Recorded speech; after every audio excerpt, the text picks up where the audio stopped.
Capítulo 24. La travesía en el Coraclo. Ya era pleno día cuando desperté y me encontré a la deriva en el extremo suroeste de la isla del Tesoro. El sol estaba alto, aunque aún se ocultaba tras la masa del Catalejo, que en aquella parte de la isla bajaba casi hasta el mar, como cortado a pico y dando lugar a un asombroso acantilado. El cabo de la Bolina y el monte Mesana formaban como un recodo, desértico y sombrío el monte. El cabo, cortado por acantilados de 40 o 50 pies de altura y flanqueado por enormes peñascos caídos. Yo me encontraba a un cuarto de milla mar adentro, y mi primera idea fue ir a tierra y desembarcar. Pero no tardé en abandonar este proyecto, porque las olas rompían con estruendo contra las rocas derrumbadas, levantando grandes penachos de espuma y agua, y en ese fragor incesante me veía a mí mismo de aventurarme a desafiarlo, destrozado contra las rocas o agotando mis fuerzas para escalar aquellos brutales peñascos. Y no era eso todo, sino que vi agrupados en las zonas más lisas de las rocas unos monstruos viscosos, como repugnantes babosas de increíble tamaño, que en grupos de 4 o 5 docenas aullaban espantosamente o se dejaban caer al mar con atronadoras zambullidas. Después he sabido que se trataban de leones marinos, es decir, criaturas inofensivas. Pero su aspecto, unido a lo dramático de aquella costa y al ímpetu del oleaje, fue más que suficiente para borrar de mi cabeza toda idea de desembarcar allí. Mejor morir de hambre en la mar que afrontar tales peligros. Pero, como mi confianza me decía, aún quedaban otras posibilidades de mejor suerte. Al norte del cabo de la Bolina, la costa seguía por un largo trecho en línea recta, y con la marea baja dejaba al descubierto una ancha faja de amarillentas arenas, y aún más al norte, otro cabo, que las cartas señalaban como Cabo Boscoso, avanzaba cubierto de altísimos y verdes pinos que llegaban hasta el borde del mar. Recordé lo que me había indicado Silver acerca de la corriente que bordeaba la isla del Tesoro, en dirección norte, a lo largo de la costa occidental, y cómo comprobé, por mi posición que me encontraba en aquellos momentos bajo su influencia, preferí dejar atrás el cabo de la Bolina y guardar todas mis fuerzas para intentar desembarcar en el, al parecer, más propicio cabo boscoso. El mar estaba suavemente ondulado. El viento soplaba constantemente y sin violencia desde el sur, y como seguía la misma dirección que la corriente, las olas no llegaban a romper. De no ser así, yo me hubiera ido a pique, pero tal como estaba la mar, mi coraclo navegaba con toda seguridad y velozmente, como si cabalgase sobre las olas. Yo iba echado en el fondo y no asomaba más que lo preciso para mirar. Veía grandes olas azules que parecían venir sobre mí, pero el coraclo las remontaba elásticamente y caía por el otro lado como un vuelo de pájaro. Comencé a tomar confianza y hasta llegué a sentarme para tratar de remar, pero la más mínima alteración en el equilibrio de peso causaba graves perturbaciones en el rumbo del coraclo. Y en uno de estos movimientos míos, insignificante por otra parte, el bote perdió su estabilidad, se precipitó en la caída de una ola y de forma tan brusca que se hundió vertiginosamente contra el flanco de otra ola que seguía a la anterior.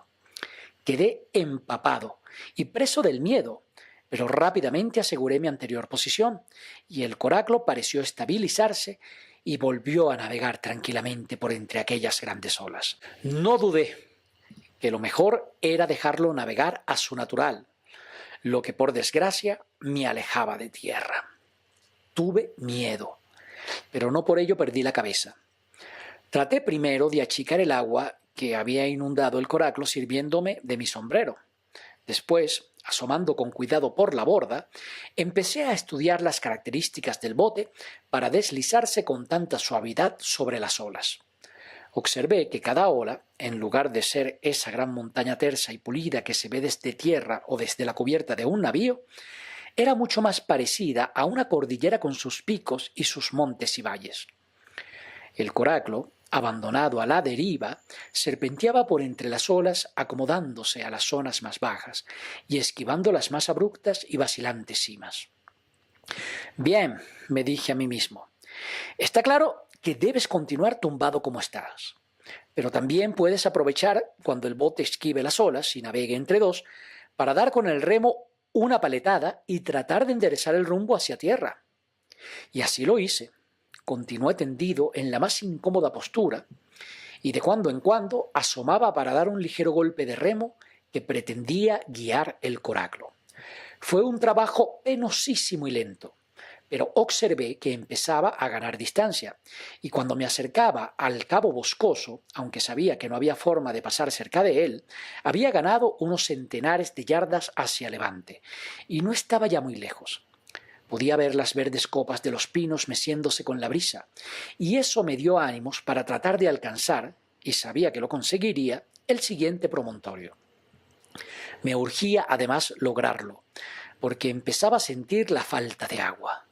El sol era abrasador, y el resplandor de sus infinitos reflejos en las olas me consumía hasta el punto que mis labios estaban cubiertos por una costra de sal.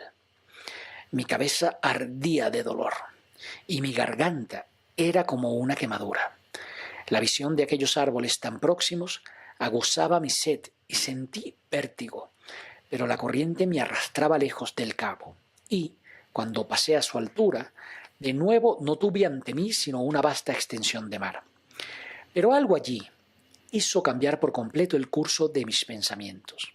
Frente a mí, a menos de media milla, estaba la Hispaniola, navegando con las velas desplegadas. Inmediatamente pensé que iba a caer en manos de aquellos piratas, pero me sentía tan desfallecido, sobre todo por la falta de agua, que ya no sabía si aquello debía alegrarme o no. Tampoco pensé más en ello, porque la sorpresa se apoderó hasta tal punto de mí que no pude hacer más que mirar y maravillarme. La Hispaniola navegaba con la vela mayor y dos foques al viento, y la bella lona blanca resplandecía al sol como la nieve o la plata. Cuando apareció ante mis ojos, todas sus velas iban tensas por el viento y llevaba rumbo noreste. Me figuré que los que habían quedado a bordo se proponían dar la vuelta a la isla para regresar a Fondeadero. Pero después empezó a virar más y más hacia el oeste, y no dudé que me habían descubierto y se proponían abordarme. Y de pronto se detuvo en el ojo del viento, con todas sus velas estremeciéndose. «Inútiles», me dije, «deben estar borrachos como cubas». Y me imaginé con qué severidad les hubiera reprendido el capitán Smollett.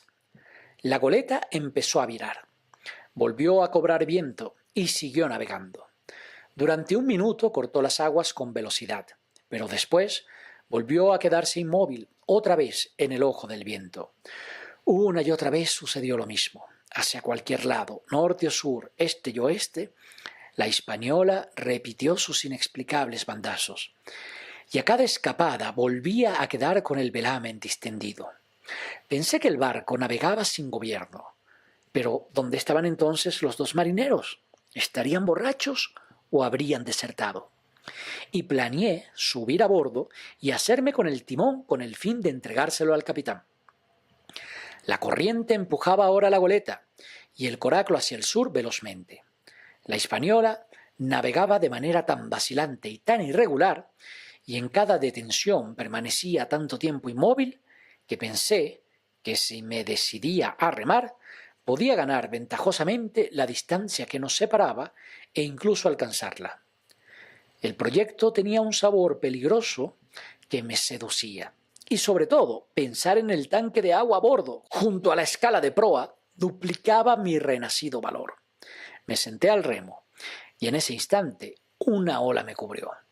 Pero me mantuve firme y empecé a remar con todas mis fuerzas y con precaución, tratando de abordar la Hispaniola.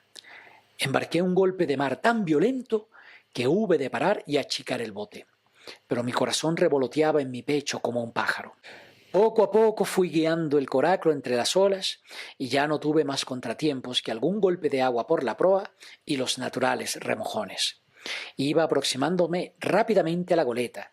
Ya percibía el brillo del latón de su rueda de timón que giraba loca, pero no veía ni un alma sobre cubierta. Era extraño, pero supuse que la habían abandonado, o que los marineros debían estar borrachos en el camarote. Y en ese caso, quizá lograra reducirlos y gobernar el barco a mi antojo. Durante un rato la goleta permaneció detenida, lo que no era ventajoso para mí. Aproaba hacia el sur, pero daba constantes bandazos, y cada vez que cambiaba de rumbo, las velas cobraban viento y la fijaban en una nueva derrota. He dicho que esto era lo menos ventajoso para mí, porque si bien parecía inmóvil, veía las velas que restallaban como cañones, y los motones rodaban por cubierta, y la goleta seguía alejándose de mí, tanto por la fuerza de la corriente como por el viento que la impulsaba. Pero por fin se presentó mi oportunidad. La brisa amainó durante unos segundos, y solo impulsada por la corriente, la española empezó a virar lentamente sobre sí misma, y acabó por presentarme la popa con la portañuela del camarote todavía abierta de par en par, y la lámpara que aún iluminaba desde la mesa, aunque ya era pleno día. La vela mayor pendía como una bandera. La goleta no tenía otro impulso que la corriente. Aunque en los últimos momentos yo había perdido terreno, comencé denodadamente a remar tratando de alcanzarla. No distaba ya más de 100 yardas, cuando el viento volvió de improviso. Soplaba de babor y las velas lo recogieron hinchándose, y la goleta empezó a navegar de nuevo ciñendo y cortando las olas como una golondrina. Mi primer impulso fue de desesperación, pero inmediatamente sentí un profundo gozo. La goleta viró y avanzó de costado hacia mí, cubriendo velozmente la distancia que nos separaba. Yo contemplaba fascinado la blancura del agua cortada por su roda, y me pareció inmensa desde mi pequeño coráculo. En ese instante me di cuenta del peligro. No tuve tiempo de pensar, apenas pude saltar y así salvarme, porque justamente cuando me hallaba en la cresta de una ola, me abordó la goleta que avanzaba escorada y como el viento. Vi pasar su baupré sobre mi cabeza, salté del coráculo y vi a éste hundirse en las aguas. Me agarré al botalón del foque y afirmé un pie entre el estay y la brasa. En ese instante, mientras trataba con todas mis fuerzas de asegurarme, un golpe sordo me advirtió que la goleta acababa de abordar, destrozándolo al coráculo, y que por lo tanto yo ya no tenía otra salvación que la propia Hispaniola.